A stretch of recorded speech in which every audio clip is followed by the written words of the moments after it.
इंदौर में 25,000 building seal हो सकती है।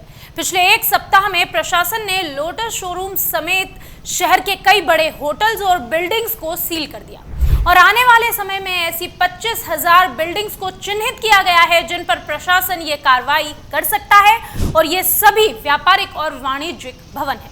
अब सवाल ये उठता है कि आखिर इंदौर कलेक्टर ने इस तरह की कार्रवाई के निर्देश क्यों दिए, ये बिल्डिंग क्यों सील हो सकती है। दरअसल इंदौर में हो रही आग की घटनाओं को देखते हुए कलेक्टर आशीष सिंह ने यह निर्देश दिए। हाल ही में इंदौर के एबी रोड पर टावर 61 में आग लग गई थी, जिसे कड़ी मशक्कत के बाद बुझाया गया। इसके पहले भी ऐसे कई हादसे हुए हैं। हालांकि इसके बाद कलेक्टर सिंह ने शहर की 25,000 से अधिक बिल्डिंग्स के लिए नए निर्देश जारी किए हैं और ये भी कहा है कि अगर एक महीने में यह निर्देश नहीं माने गए तो इन बिल्डिंग्स को सील कर दिया जाएगा।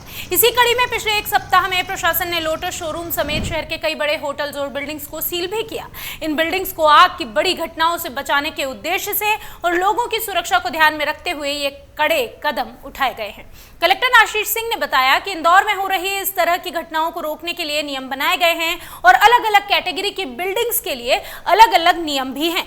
कलेक्टर ने कहा कि ऐसे व्यापारिक और वाणिज्यिक भवन का चिन्हांकन कर लिया गया है जहां पर फायर फाइटिंग के लिए आवश्यक उपकरण नहीं है और लगाए जाने हैं। व्यापारिक और वाणिज्यिक भवनों में जिनकी ऊंचाई 10 मीटर से कम है वहां पर fire first extinguisher, first hose reel, down riser, manually fire alarm system, terrace tank जो हैं जिसकी कैपेसिटी लगभग 10,000 लीटर की हो और फायर पंप जो कि 450 LPM का हो, ये जरूरी है।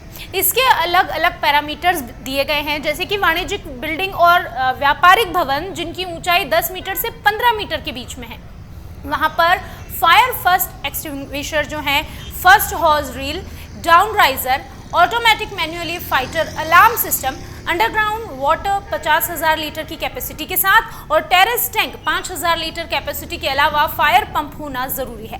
15 मीटर से 30 मीटर की ऊंचाई वाली बिल्डिंग्स पर fire first extinguisher, first hose reel, wet riser, downcomer, automatic sprinkler yard, इतना ही नहीं, hydrant, manually fire alarm system और automatic underground water terrace pump, underground water 1.5 lakh litre की कैपेसिटी के साथ और टेरेस टैंक 20,000 कैपेसिटी के साथ। इसके अलावा फायर पंप भी जरूरी है।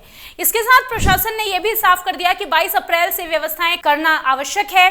एक महीने में व्यवस्थाएं कायम करने को भी कहा गया है। इस अवधि के पूरा होने पर अगर व्यवस्थाएं नहीं की गई तो प्रशासन इन सभी बिल्डिंग्स को सील करने की कार्रवाई करेगा। अगर आप ये वीडियो YouTube पर देख रहे हैं तो हमारे चैनल को सब्सक्राइब करें और बेल आइकन को दबाना ना भूलें। अगर आप Facebook पर ये वीडियो देख रहे हैं तो हमारे पेज को लाइक करें।